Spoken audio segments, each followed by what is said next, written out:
Kamu pikir hari pada saat kamu teken akad KPR adalah hari kamu jadi dewasa?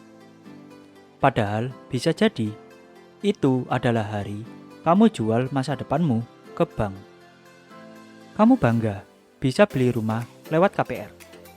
Wajar, siapa sih yang nggak mau punya rumah? Tapi pernah nggak kamu duduk sebentar, terus benar-benar mikir, gue ini beli rumah atau lagi ngikat diri dalam penjara finansial?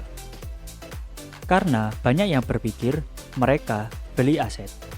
Padahal diam-diam mereka sedang membeli liabilitas. Dan liabilitas itu bukan cuma menguras uang, tapi juga mencuri waktu, energi, bahkan kesempatan hidup.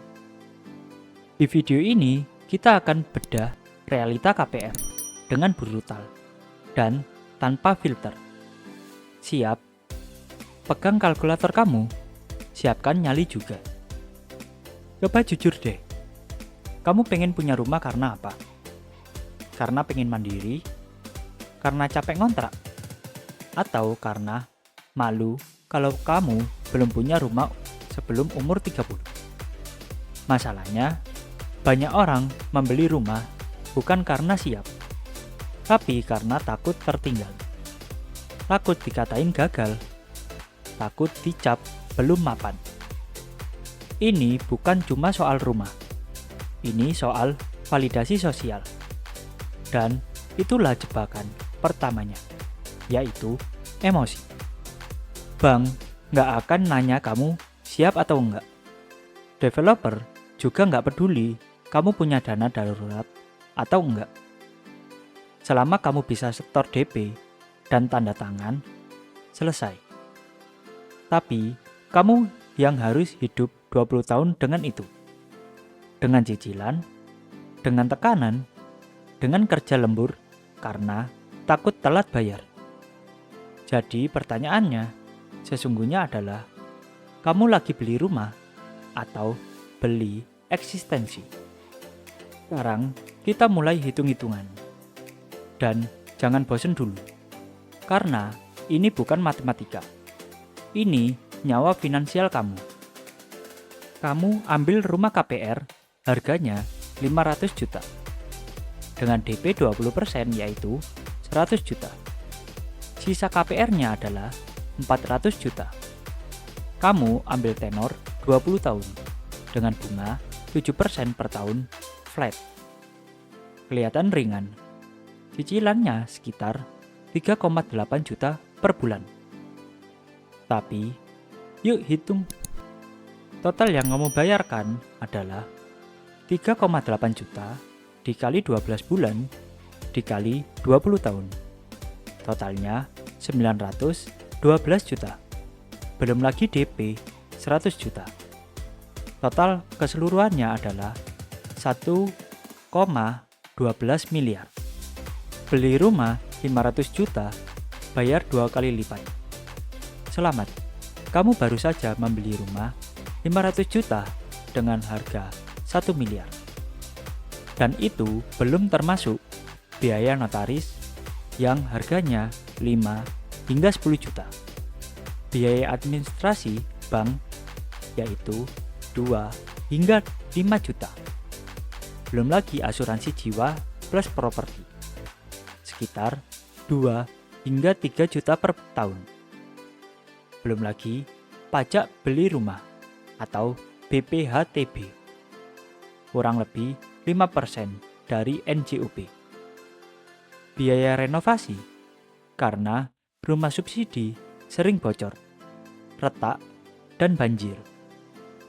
Dan jangan lupa biaya perawatan tahunan seperti cat tembok, atap bocor, saluran yang mampet. Rumah bukan cuma beli. Rumah itu dirawat. Dan biaya rawatnya bisa setara 1 hingga 2 juta per bulan sendiri. Tapi semua itu nggak masuk hitungan brosur. Masalah KPR bukan cuma jumlah uangnya, tapi juga efek dominonya. Karena begitu kamu teken akad, kamu udah masuk ke game yang sama sekali bukan milikmu. Efek jangka panjangnya adalah gaji kamu 30 hingga 50% akan habis hanya buat cicilan. Kamu kehilangan fleksibilitas pindah kerja karena harus pastikan cicilan aman. Kamu susah ambil cuti yang panjang karena takut kehilangan penghasilan. Kamu cenderung menghindari resiko, bukan karena nggak berani mulai usaha, tapi karena terikat hutang. Dan yang lebih menyakitkan, kamu jadi hidup untuk bayar rumah, bukan rumah yang bikin hidup kamu lebih baik. Coba bayangin, di umur 28, kamu ambil KPR 20 tahun. Berarti kamu selesai lunas umur 48 tahun. 2 dekade ke depan, kamu harus jaga satu hal, yaitu jangan pernah gagal bayar. Tapi, hidup siapa yang bisa prediksi segitu rapinya? Kena PHK, sakit panjang, cerai, keluarga ada darurat. Bank nggak peduli. Mereka cuma mau satu, yaitu uang kamu setiap bulan, tepat waktu. Kalau gagal, rumah kamu bakal ditarik. Kamu balik lagi ke nol. Dan semua uang yang kamu setor akan hangus. Kamu pikir kamu beli rumah. Padahal kamu cuma menyewa dari bank dengan ilusi kepemilikan. Banyak yang bilang rumah itu investasi jangka panjang. Gak apa-apa mahal, nanti naik kok harganya. Rumah itu baru disebut aset kalau lokasinya strategis, dekat pusat kota, sekolah, dan transportasi. Bisa kamu sewakan dan menghasilkan cash flow. Nilainya naik signifikan dalam waktu 5-10 tahun. Biaya perawatannya nggak lebih besar dari income-nya. Tapi, rumah yang kamu tempati sendiri, rumah yang nggak disewakan, rumah di pinggiran dengan akses yang jelek, itu bukan aset. Itu liabilitas permanen.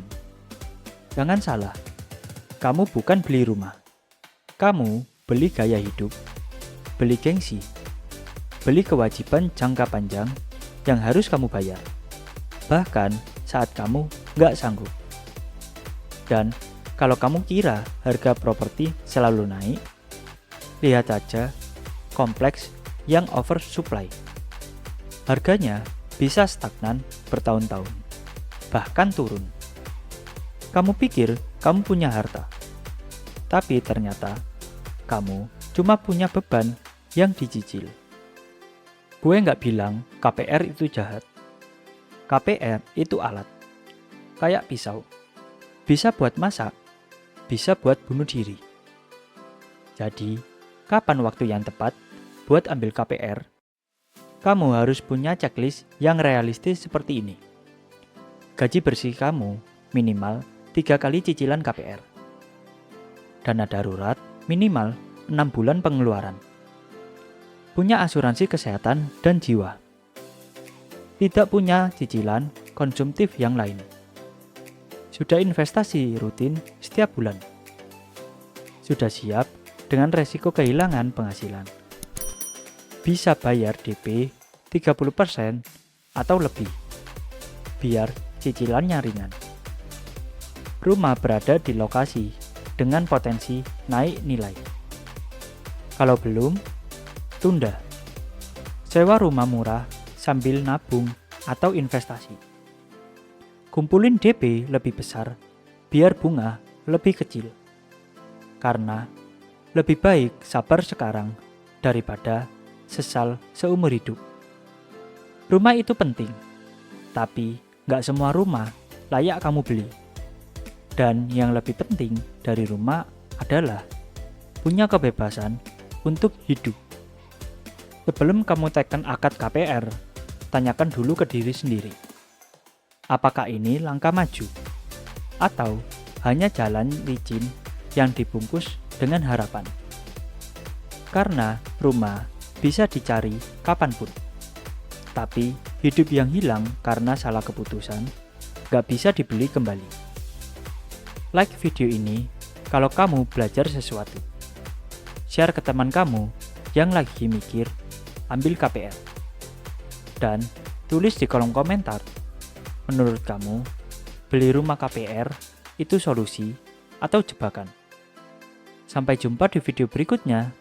Tetap sadar, tetap waras, dan tetap bebas finansial.